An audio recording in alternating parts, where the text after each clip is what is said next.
오늘부터 이제 사무엘서 말씀을 매주일 오전에 함께 강해하며 여러분들과 은혜를 나누려고 합니다. 이 사무엘서 말씀을 함께 나누는 가운데 여러분들에게 특별히 신앙에 대한 안목과 인생에 대한 안목과 그리고 역사에 대한 안목이 새로워지는, 그리고 또 여러분 모두 각자에게 필요한 은혜로 하나님께서 충만하게 채워주시는 그런 은혜 있으시기를 간절히 바랍니다. 구김없이 자란 사람이라는 그런 표현이 있죠. 사용 안 해보셨어요? 야, 저 사람은 정말 구김없이 자란 사람인 것 같다. 저 사람은 진짜 구김이 없어. 이런 말을 쓰잖아요. 그런데 사실 어느 사람인들 살면서 아무런 고난이나 어려움이 없이 자랄 수 있었겠습니까? 그렇지 않나요? 모두가 다 각자 자기만의 그런 아픔들이나 구겨질 만한 그런 고난들을 겪기 마련입니다. 그럼에도 불구하고 구김이 없다. 야, 저 사람은 진짜 구김이 없어. 이렇게 표현하는 것은 아무래도 그의 삶의 태도 때문이겠죠. 긍정적이고 밝으며 자기의 과거를 부끄러워하지 않고 타인의 시선에도 쉽게 위축되지 않기 때문에 그런 사람을 가리켜서 구김 없는 사람이라 그렇게 말하고는 합니다. 이런 사람이 매력 있죠. 그렇지 않나요? 자, 그런데 여러분들은 어떻게 생각하십니까? 구김 없이 자란 사람과 여러 가지 상처와 아픔을 겪은 사람 중에서요, 누가 더 위로를 잘 받아들일까요? 언뜻 생각하기에는 누가 더 위로가 필요해요? 더 큰 아픔과 상처를 겪은 사람이 더 많이 위로가 필요합니다. 그래서 그 사람이 훨씬 더 위로를 잘 받아들일 것 같습니다. 그런데 참 이상하죠. 실제로 사람들을 대하고 만나보면은요, 실제로 성도들을 위로하고 권면을 하다 보면은요, 흔히 구김없이 자란 사람이라는 그런 표현의 사람이 훨씬 더 위로를 잘 받아들입니다. 그런 사람들은 다른 사람의 그런 호의와 조언에 대해서 그냥 있는 그대로 받아들여요. 그래서 고마워할 줄도 알고 자기를 바꾸기도 합니다. 그런데 반면에요, 상처와 아픔을 겪은 사람들 중에 오히려 남들의 호의를, 다른 사람의 호의를 있는 그대로 받아들이지를 못하고 위로의 말조차도 왜곡해서 제대로 위로받지 못하는 경우들이 훨씬 더 많더라는 거예요. 그러면서도 사람들이 왜 나를 알아주지 않나? 왜 사람들이 나를 위로해 주지 않나? 원망하면서 더 큰 상처를 받습니다. 도대체 왜 이런 차이가 나는 걸까요? 분명히 더 상처가 크고 더 아픔이 많고 그래서 더 큰 위로가 필요하면 더 많이 더 잘 위로를 받아야 될 것 같은데 왜 위로받지 못하는 인생으로, 상처 가운데 살아가는 인생으로 살아가게 되는 걸까요? 그리고 또 그럴 때 우리의 신앙은 어떻게 작용을 하는 것일까요? 오늘 말씀을 통해서 이 점을 상고하며 함께 은혜를 나누려고 합니다. 오늘 본문에서 가장 중요한 두 명의 등장인물은 한나와 분인나라는 두 여인입니다. 이들은 엘가나라는 한 남편을 두고 있습니다. 그런데 오늘 말씀해 보니까 엘가나에 대해서는 이렇게 소개를 하고 있어요. 1절입니다. 에브라임 산지 라마다임 소빔에 에브라임 사람 엘가나라는 사람이 있었으니 그는 여로함의 아들이요 엘리후의 손자요 도우의 증손이요 숲의 현손이었더라. 여기에 보시면은 엘가나를 에브라임 사람이라 그렇게 소개를 하고 있는데, 이것은 그가 사는 지역을 가지고 소개하는 말입니다. 그의 조상의 이름들이 누가 나오죠? 여로함, 엘리후, 도후, 숲. 그러니까 그의 조상들의 이름과 또 역대상 6장에 기록된 족보와 비교를 해보면 이 엘가나는요 레위 지파 사람이에요. 그러니까 정확하게 말하면 이 엘가나는 에브라임 산지에 살고 있는 레위 지파 사람입니다. 더 중요한 건 뭐냐면요, 그를 어떻게 소개한다고요?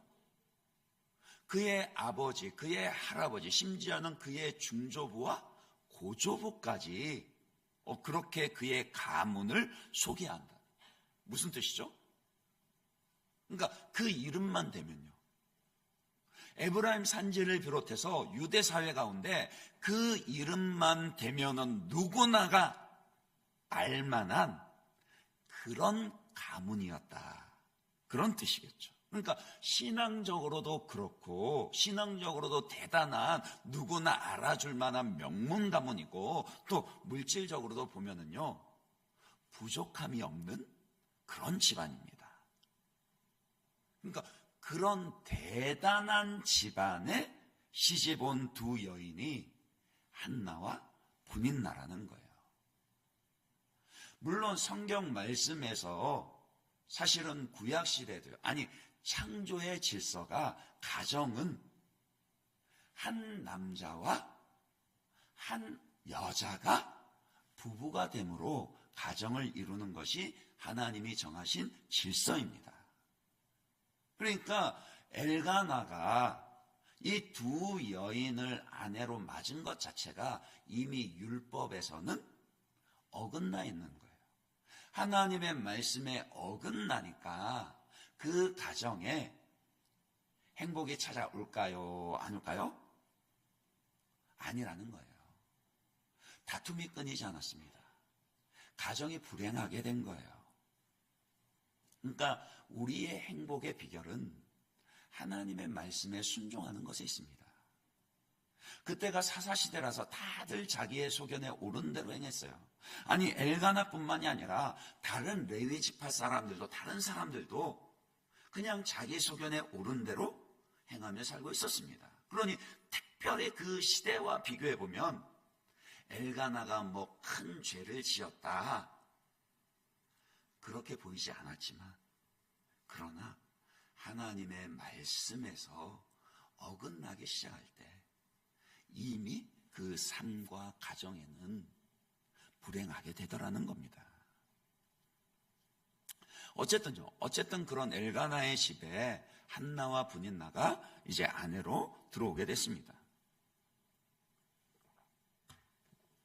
한나가 본처기는 했는데 그녀에게는 자식이 없었어요. 그래서 분인나라는 후처를 드리게 되고, 이제 두 여인이 서로 적수가 되어서요.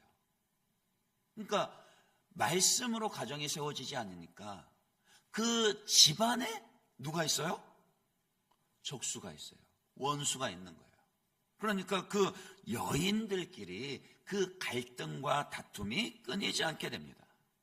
이 두 여인을 보면서 먼저 생각하는 게 되는 게 뭐냐면요, 모든 인생은 저마다 각자 자기의 결핍과 또 그 결핍으로 인한 아픔과 고통을 가지고 있다라는 그런 인간의 실존적인 문제입니다. 한나에게는 첩인 분인나가 부러워할 만큼 남편의 사랑이 넘쳤습니다. 흔히 하는 말로 뭐라 그러죠? 남편 복이 있는 여성이었어요. 남편 엘가나가 한나를 얼마나 사랑했는지를 한번 보시기 바랍니다. 말씀드렸던 것처럼 아주 대단한 집안에 시집을 왔어요. 그런데 그런 대단한 집안에 시집을 와서는 대를 이을 자식을 낳지 못했습니다. 마치 우리 역사의 조선시대처럼 그 고대 근동 지방에서도 자식을요, 특히 아들을 낳지 못한다라는 것은 아주 큰 흠이 되는 그런 시대였거든요. 왜냐하면 농경과 목축을 기반으로 하는 그런 산업 구조에서 아들이 많다라는 것 자체가 그 집안의 노동력인 것이고요. 그리고 자기 가문을 지킬 수 있는 힘이 됩니다. 그래서 한나가 자녀를 낳지 못하는 것은 그냥 둘 수 없는 문제였고, 그 결과로 분인나라는 새로운 여인이 들어오게 되죠. 분인나를 통해서 이젠 자식들을 낳았습니다. 그 당시 사회 배경을 생각하면 이 정도 되면은 남편 엘가나의 애정이 좀 식을 법도 하잖아요. 물론 여러분들은 안 그러실 거 알아요. 근데 그럴 법한데, 그러나 엘가나는 전혀 그런 모습이 보이지 않습니다. 오히려 그런 자기 아내의 흠이 있음에도 불구하고 더더욱 자기 아내를 보듬어주고 사랑합니다. 본처를 향한 그 한나를 향한 남편 엘가나의 사랑이 식지 않았는데 5절에 보시면은 뭐라 그럽니까? 한나에게는 갑절을 주니 이는 그를 사랑함이니라. 절기 때마다 실로에 있는 그 성막 있는 실로에 올라가서 하나님께 제사를 드렸는데, 그때 온 가족이 올라가면서 엘가나가요, 가족들 각자에게 제물의 분깃을 나눠주었다는, 그때 한나에게는 얼만큼 주었다고요? 갑절을 주었다라고요. 뿐입니까? 한나가, 남편 엘가나는 스스로도 뭐라고 자부하고 있었어요? 나는 10 아들보다 더 나은 남편이다. 도대체 얼마나 잘하길래? 지금 함께 예배드리는 모든 남편분들은 저를 포함하여서 엘가나 같은 남편 되시기를 축복합니다. 아멘 안 하세요? 다들 그렇게 엘가나처럼 하고 계세요? 예, 그런 남편들 되시기 바랍니다. 예, 설교를 여기서 멈춰야 되나요? 그렇죠. 그러니까 한나를 향한 엘가나의 사랑은 변함이 없었습니다. 그런데 문제는 뭐예요? 그토록 남편의 사랑은 넘치도록 받고 있었지만, 그러나 그녀에게는, 한나에게는 자식이 없었습니다. 그것 때문에 고통을 겪고 있었고 아픔이 있었습니다. 그것이 바로 한나가 겪는 인생의 결핍입니다. 이런 결핍이 있으니까 삶이 어떻게 되죠? 8절입니다. 8절 말씀 같이 한번 읽어볼까요? 같이 읽습니다. 시작.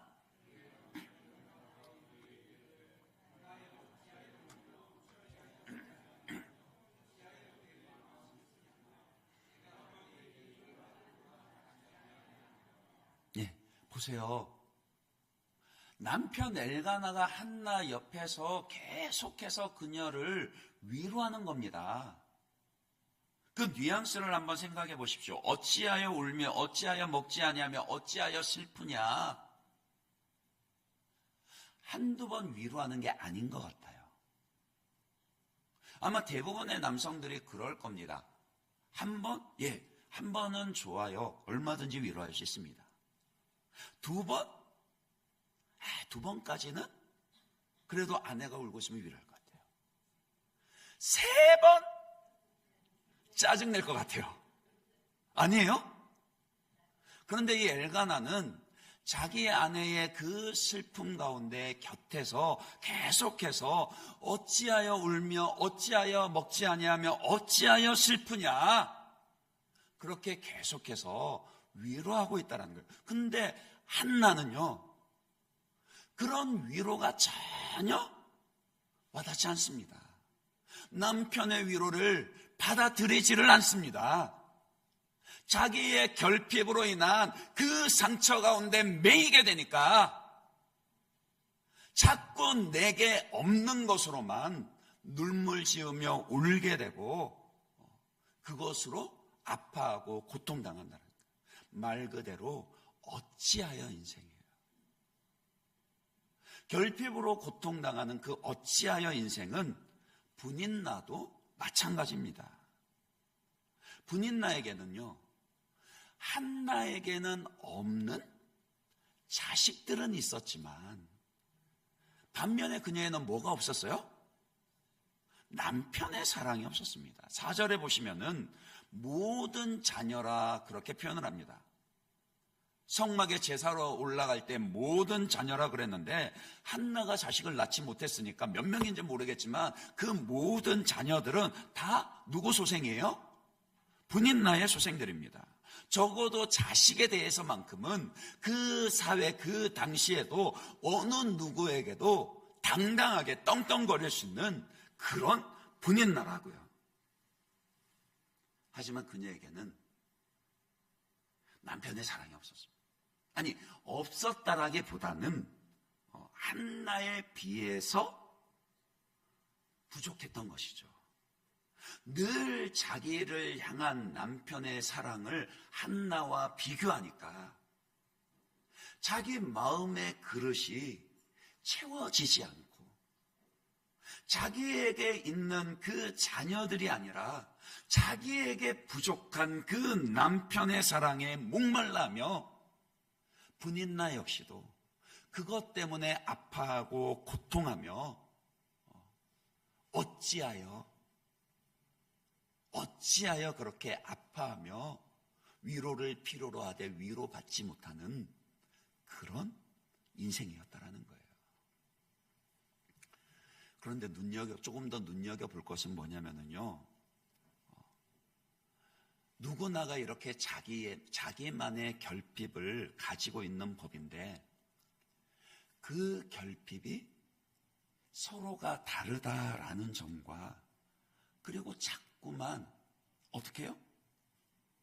다른 사람이 가진 것을 부러워한다라는 것입니다. 사람들이 그런다라고요.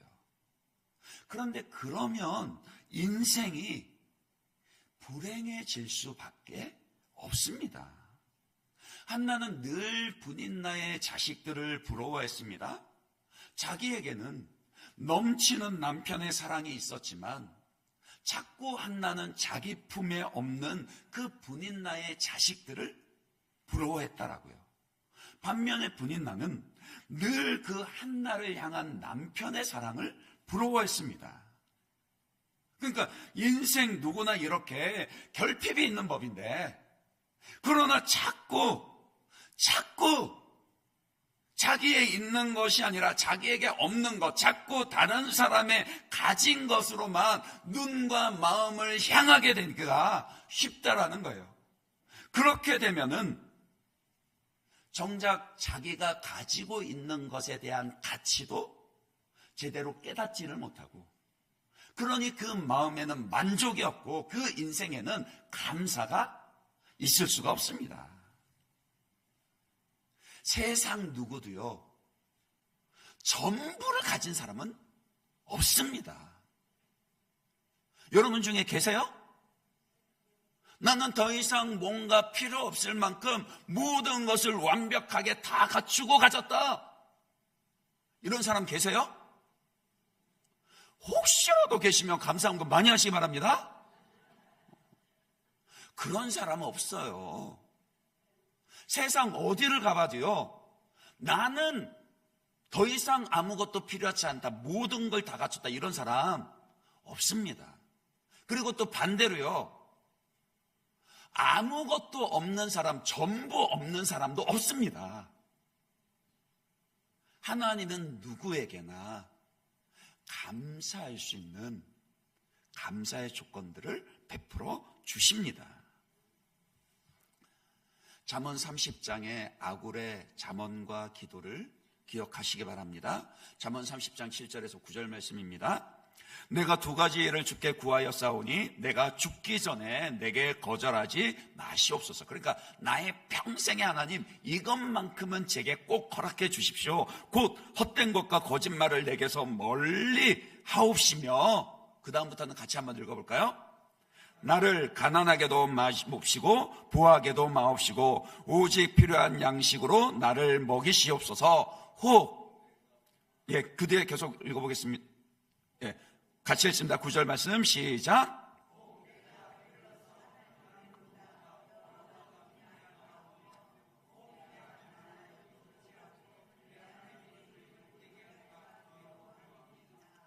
보세요.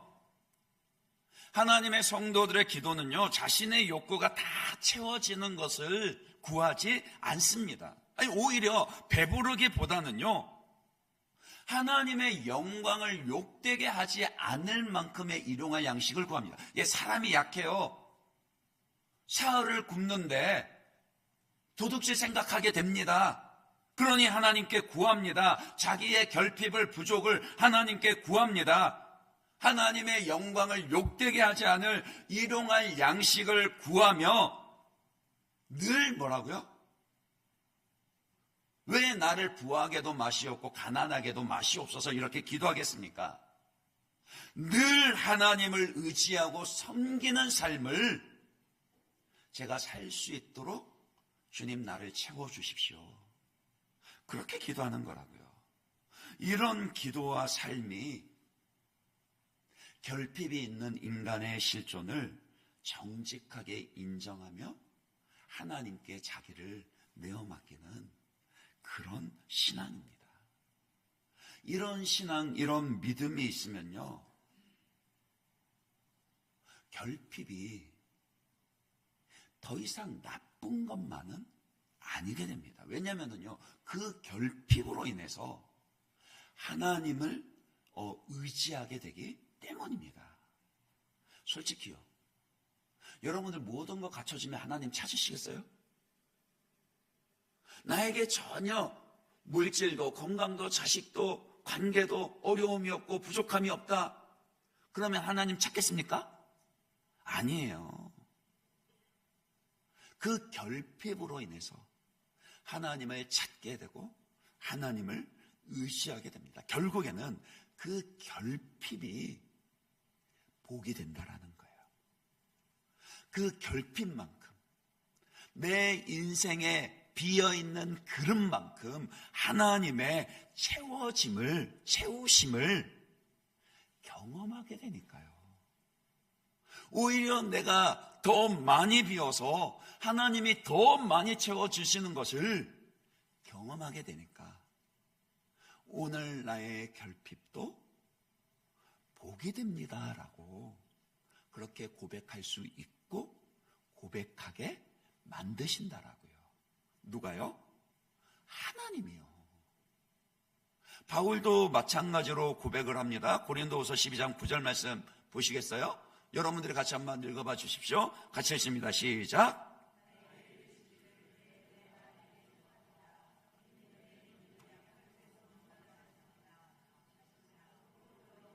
크게 기뻐함으로 나의 여러 약한 것들에 대하여 자랑하리니 이는 그리스도의 능력이 내게 머물게 하려 함이라. 보세요. 성경은요, 우리에게 이 땅에서 원 없이 부족함 없이 모든 것을 다 누리라고 그렇게 가르치지 않습니다. 오히려 나의 약한 것들에 대해서 자랑하고 나의 부족한 것을 기뻐하라고 그렇게 가르칩니다. 바로 나의 결핍을 통해서 하나님의 채워주심을 경험하게 될 뿐만이 아니라 그런 채우시는 하나님의 역사를 통해 하나님의 영광을 더 크게 드러내게 되기 때문입니다. 이 결핍이라는 실존적인 문제를 신앙으로 극복할 수 있는 지혜와 믿음이 저와 여러분에게 있기를 간절히 바랍니다. 오늘 여러분이 가진 결핍이 무엇입니까? 여러분은 지금 무엇 때문에 아파하십니까? 그러나 자꾸 지금 내게 없는 것에만 주목하고 남이 가진 것과 비교하면은요, 결국 이 한나와 분인나처럼 어찌하여 인생이요 불행해질 수밖에 없습니다. 내가 불행해지면 가정이 불행해집니다. 나뿐만이 아니라 가정도 불행해지는 거예요.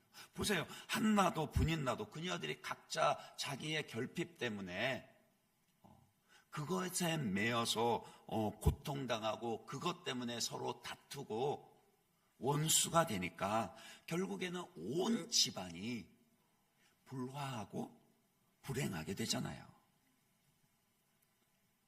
하지만 우리가 오히려 오늘 나의 결핍을 채우시는 하나님께 주목하면요, 자꾸 내게 없는 것만 바라보는 게 아니라 하나님께 시선을 돌려 하나님께 기도하고 나아가면은 나의 약한 것과 없는 것을 기뻐하게 된다라는 거예요. 그것이 신앙의 힘입니다. 그 모습을 통해 하나님의 영광이 드러나게 됩니다. 그 은혜가 있으시기를 다시 한 번 더 축복합니다. 한나와 분인나 이 두 여인 모두 결핍의 인생을 살고 있었다라는 것, 어찌하여 인생이었다라는 건 똑같습니다. 하지만 나중에 가서 두 여인은 완전히 달라지게 되는데, 한나와 분인나의 차이는 자기의 결핍을 어떻게 극복하느냐, 그 방법에 있어서 차이를 나타내게 됩니다. 한나는 기도했고요, 분인나는 투쟁했습니다. 이 점이 아주 중요한 차이라는 거예요. 우리 인생에서 신앙이 가지는 능력이 바로 여기에서 극명하게 드러납니다. 오늘 여러분에게 이 점을 아주 강조하려는 거예요. 먼저 분인나가 자기의 결핍을 극복하기 위해서 선택한 이 투쟁을 한번 보겠습니다. 6절을 한번 보십시오. 여호와께서 그에게 임신하지 못하게 하심으로 그의 적수인 분인나가 어떻게 했다고요? 그를, 한나를 심히 격분하게 하여 괴롭게 하더라.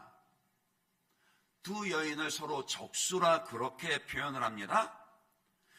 결핍을 겪고 있는 한 사람이 또 다른 결핍을 겪고 있는 다른 사람과 투쟁하며 원수가 된 것입니다.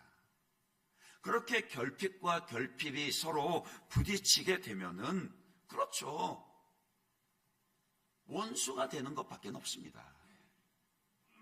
하나님을 떠난 인생은요, 누구나가 결핍을 겪게 되는데, 왜냐하면은 바로 하나님을 떠났기 때문에, 하나님이 우리에게 무한한 자원이시요 무궁한 공급처가 되시는데, 죄를 범함으로 말미암아 하나님과의 관계가 단절되었고 하나님의 채우심을 얻지 못하니 그 인생은 어떻게 살아야 돼요?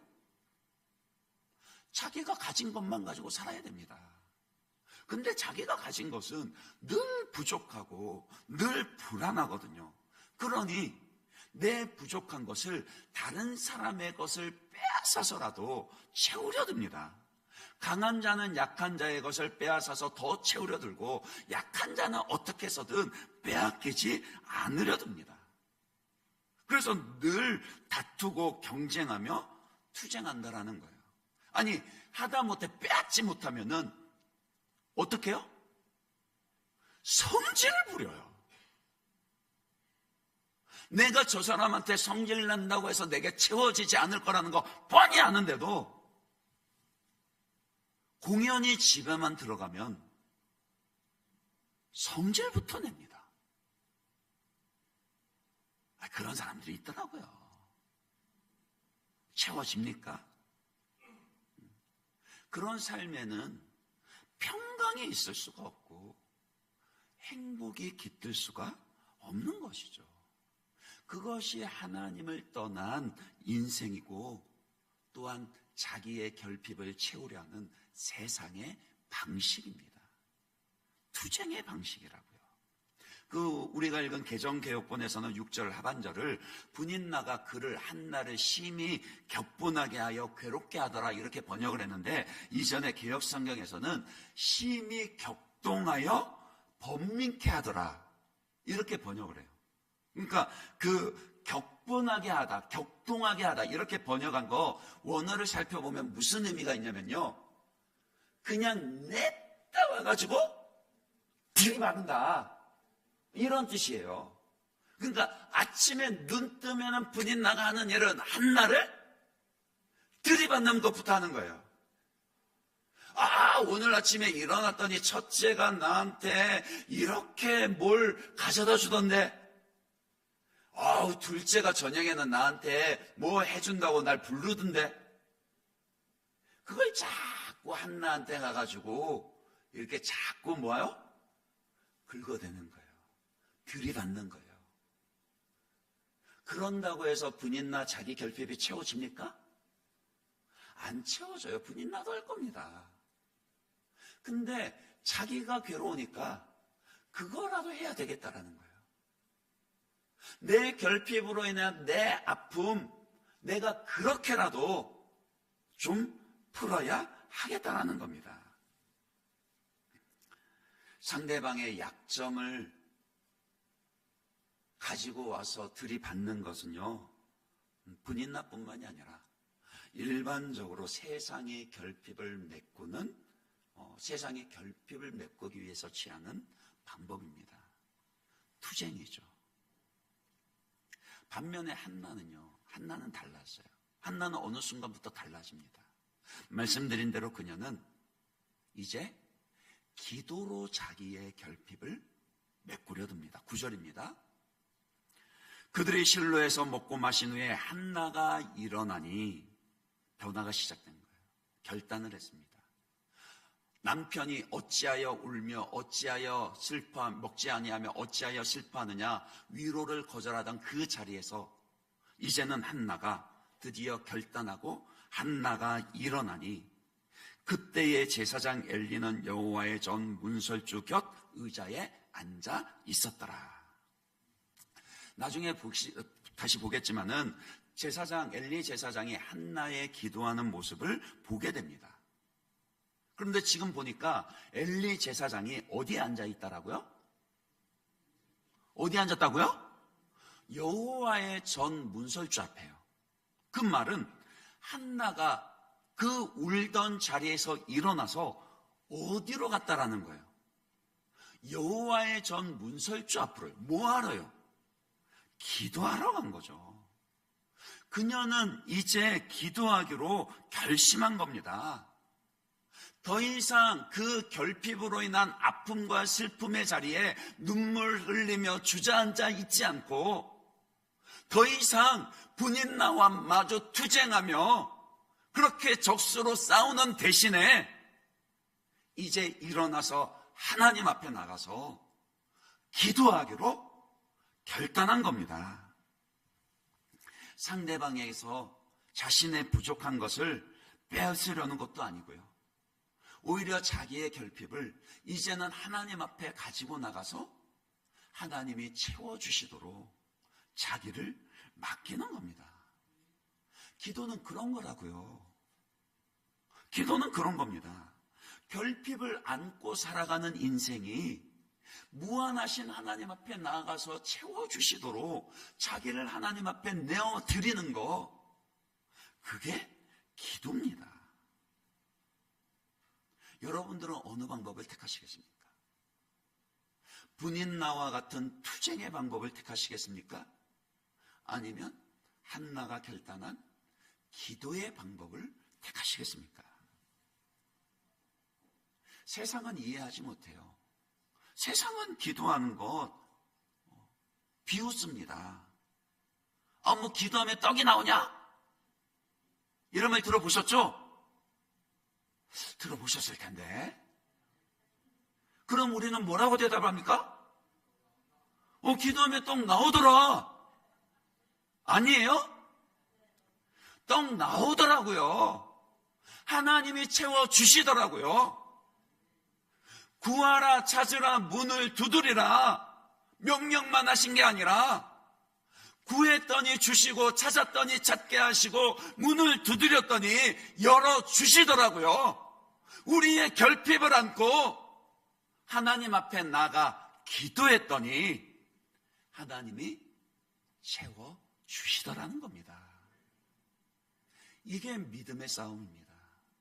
세상과 똑같은 투쟁의 방법을 선택할 그 유혹을 거절하고 한나처럼 이제 그 어찌하여 인생에서 일어나서 하나님의 채우심을 기대하며 하나님께 기도하는 방법을 선택하셔야 합니다. 그 순종과 기도가 있으시기를 바랍니다. 성경에는 보면은요, 하나님께 그렇게 기도하는 자에게 채우시며 응답하시는 이야기가 가득 있습니다. 수두룩 빽빽합니다. 이제는 뭐 이미 구절은 안 띄워드리려고요. 예레미야 33장 3절 말씀요. 우리 아까 장로님 기도하실 때도 인용하셨는데 다 아시죠? 예, 같이 한번 보지 않고 한번 해볼까요? 자, 너는 내게 부르짖으라. 같이 시작. 너는 내게 부르짖으라. 내가 내게 응답하겠고 내가 알지 못하는 크고 은밀한 일을 내게 보이리라. 아멘이십니까? 살아계신 하나님은 반드시 우리의 기도를 들으시고 응답하시며 우리의 결핍과 우리의 그 결핍으로 인해 고통당하는 우리의 이 어찌하여 인생을 위로해 주시는 분이십니다. 다음 주에 이제 앞으로 계속 더 자세히 살펴보겠지만 하나님이 한나의 기도를 들으셨어요? 안 들으셨어요? 들으셨어요. 응답하셨어요? 안 하셨어요? 하셨어요. 그에게 아들 주셨어요? 안 주셨어요? 주셨어요. 사무엘을 아들로 주시고 사무엘을 낳고 난 이후에도 아들 셋에 딸 둘을 더 낳았습니다. 한나는 그저 아들 하나만 그랬는데 하나님은 넘치도록 채워주셨더라고요. 더군다나 사무엘이 보통 아들입니까? 뭐 사무엘의 다른 형제들 이름도 없습니다마는 분인날을 통해서 얻은 엘가나의 소생들 이름은 기록이 되어져 있어요? 없어요? 없어요. 그런데 여러분들은 사무엘을 알아요? 몰라요? 압니다. 한나가 전혀 생각지도 못했던, 상상하지도 못했던 위대한 사무엘을 그녀의 기도에 응답하시며 아들로 채워주시더라는 거예요. 그녀가 가진 그 결핍에 그 빈 그릇을 차고 넘치도록 하나님이 채워주셨다라는 겁니다. 그 과정에서 한나는 크신 하나님을 경험하게 됩니다. 하나님이 살아계셔서 내 기도를, 자기의 기도를 들으실 뿐만이 아니라 그 하나님으로 인해서 만족하는 인생을 살아갈 수 있도록 변화되게 하셨다라는 거예요. 그 믿음 생기니까요, 그녀의 신앙과 삶이 완전히 달라졌습니다. 한번 상상해 보세요. 한나가 사무엘을 낳고 난 뒤에, 한나가 6남매를 낳고 난 뒤에, 그러면 이제 더 이상 한나의 삶에는 아무런 결핍도 아무런 부족함도 없었을까요? 어떻게 생각하세요? 그랬을 것 같으세요? 아니죠. 자식의 빈 그릇이 채워지니까 어쩌면 건강의 그릇이 비었을 수도 있습니다. 어쩌면은 물질의 그릇이 비어버렸을 수도 있습니다. 그때는 사사시대로 사회 환경 자체가 굉장히 불안한 시대였거든요. 그러나 그녀의 삶은 더 이상 자기의 결핍과 부족으로 인해서 그것에 매이거나 아파하는, 위로마저도 거절하는 그런 어찌하여 인생이 아니었다라는 것은 충분히 짐작할 수 있습니다. 왜요? 하나님의 채우심을 경험했거든요. 하나님께서 한나가 가지고 있던 그 결핍의 빈자리만 그만큼만 딱 채우신 게 아니라 그 빈급 비어있음을 넘치도록 채우시니 그 이후로 그녀는 항상 하나님으로 인해서 만족하고 기뻐하고 인내하는 법을 배우게 되었더라고요. 바울에게서도 그런 고백과 찬송을 들을 수가 있습니다. 그러니까 하나님으로 채워짐을 경험한 그런 모든 사람들의 고백이기도 한 겁니다. 고린도후서 6장 8절에서 10절 한번 보시겠어요? 영광과 욕됨으로 그러했으며 약한 이름과 아름다운 이름으로 그러했느니라. 그 다음에 그 다음에는 같이 한번 읽어볼까요? 같이 했습니다. 시작. 우리는 속이는 자 같으나 참되고 무명한 자 같으나 유명한 자요 죽은 자 같으나 보라 우리가 살아있고 징계를 받는 자 같으나 죽임을 당하지 아니하고 근심하는 자 같으나 항상 기뻐하고 가난한 자 같으나 많은 사람을 부유하게 하고 아무것도 없는 자 같으나 모든 것을 가진 자로다. 이게 하나님의 채우심을 경험한 사람입니다. 그 인생에 더 이상의 결핍이 없어서가 아니라요, 여전히 결핍이 있음에도 불구하고 채우시는 하나님을 경험하고 나니까, 그 기도의 응답을 경험하고 나니까 더 이상 그 결핍 때문에 아파하지 않을 수 있게 되더라고요. 다른 사람의 위로를 거절하지 아니하고 위로를 위로 그대로 받을 수 있게 되더라고요. 호의를 호의 그대로 받을 수 있게 되더라고요. 그런 인생으로 변화됩니다. 누가요? 기도하는 자가요. 그러니 기도하셔야 하지 않겠습니까? 왜 기도하지 않으십니까? 정말 여러분들이 모든 것이 가득 채워진, 완벽하게 채워진, 부족함이 없는 그런 삶을 살고 있기 때문입니까? 한나가 남편의 위로마저 거절하며 슬피 울며 먹는 것도 그치고 주저앉아 있던 그 자리에서 일어나서 여호와의 전 문설주로 나아갔듯이 저와 여러분도요, 기도의 자리로 나아가야 합니다. 물론 여러분들이 가정에서도 개인적으로도 기도하셔야 하지만 함께 모여 기도하는 자리로 나오셔야 합니다. 두세 사람이 내 이름으로 모인 그곳에 나도 너희와 함께하노라. 두 사람이 합심하여 무엇이든지 구하면 내 아버지께서 그대로 응답하시리라. 금요기도에 나오십시오. 이제 2월 세 달을 시작하는데 여러분들이 다시금 그런 결단을 하시면 좋겠습니다. 기도의 자리를 지키십시오. 아니, 올해 기도로 주님의 영광을 보는 교회라 그랬는데 전에 말씀드린 것처럼요, 할 수만 있으면 하루에 한 번 이상은 예배당에 들러서 기도하고 가십시오. 아니, 매일이 안 되면 일주일에 한두 번이라도 괜찮습니다. 기도의 불을 좀 붙이시라는 말입니다. 기도하셔서 하나님의 채우심을 경험하시란 말입니다. 고만고만한 신앙이 아니라 기도함으로 말미암아 변화되는 그런 신앙의 삶을 우리가 한번 맛보자는 것입니다. 말씀을 맺겠습니다. 여러분이 오늘 가진 결핍은 무엇입니까? 여러분을 짜증나게 하고 힘들게 하고 아파하게 하는, 심지어는 누군가의 위로조차 거절하게 만드는 결핍이 무엇입니까? 맞습니다. 결핍은 우리에게 불편함과 고통을 줄 수 있습니다. 하지만 결핍 그 자체가 우리를 불행하게 하는 것은 아니라고요.